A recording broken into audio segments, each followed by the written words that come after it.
Okay, we're ready to prepare our custard for quiche. Now, I'm going to start with 4 eggs and about a cup of milk. This will produce almost 2 cups of custard, and that we have to remember, when you're using a custard, the stuff expands, okay? So we don't need enough to completely fill all of our cups, only to fill them about halfway. So let's crack some eggs and make a quick custard here. This is very simple, and this will work for most dishes that require an egg custard. Alright? So let's crack a few eggs and get ready to beat those little guys. Okay?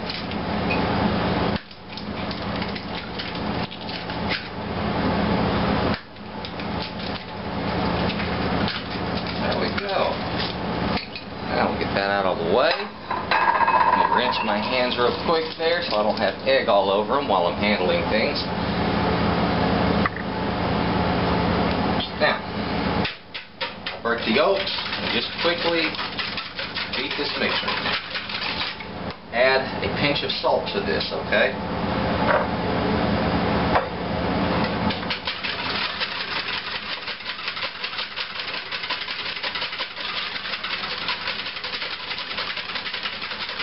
Now, about a cup of milk.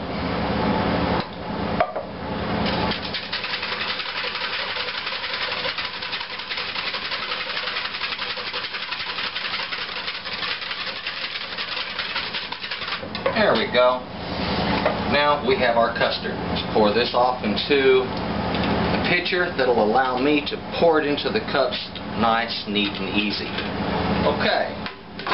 Our custard is prepared for quiche. I'm going to put this in the refrigerator to keep it cool until I finish everything else, and that will be making the pie crust next. Okay, we have finished making the custard. My pie crust has had a few moments to chill, about 15 minutes. I have here a rolling pin, an extra bag of flour, and of course the dishes that I am going to be putting the crusts in. Now, if you notice, this doesn't look like your normal quiche dish. A normal quiche dish has a straight side on it, and they're large and round. I just don't like those. I like lots of crust. I like it to be individual and personable. I want it so that I can make each one different if I want them, or they can all be the same. But these are a lot easier to give to your guests, and they're just fun to make.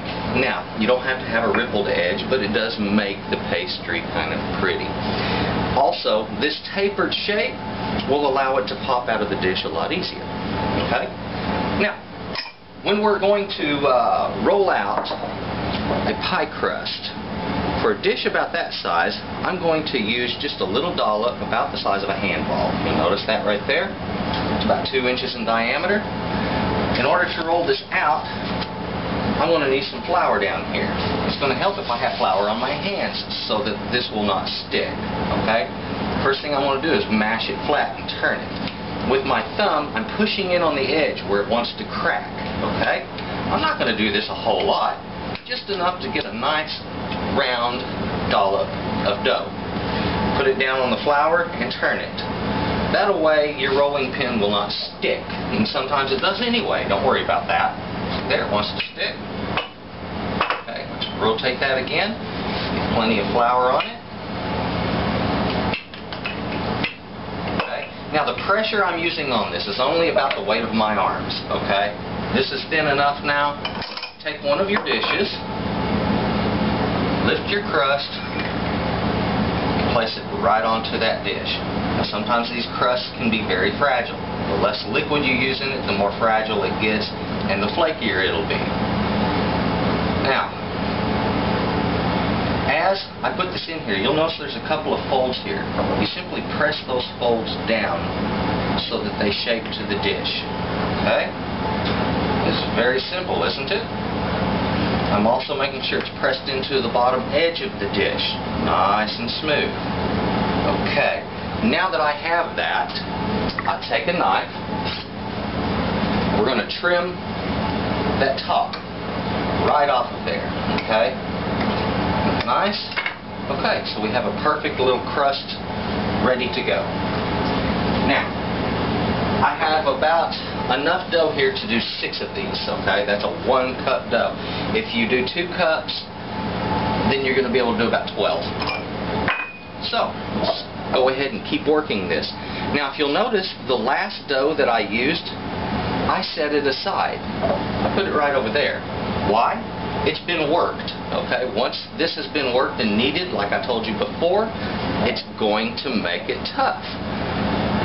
Now, I'll probably make at least one of these dishes with that tough dough. That's the quiche that's set aside for the cook, or for the neighbor that you don't like.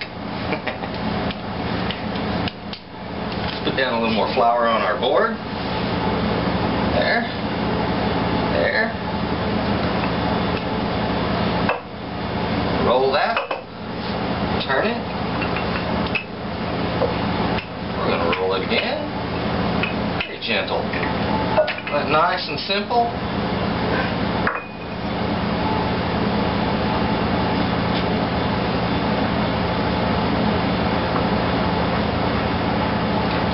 What I do is I form it to the dish. I'm pressing back against the edge of the dish.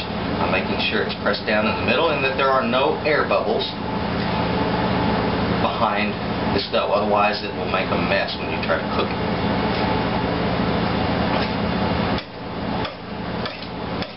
So do all of your crust this way. If you're doing a large dish, do it the same exact way. It just fits into a larger dish, okay? Now, I've got a whole bunch of these to do, and when it's time to fill them, we'll be back to you.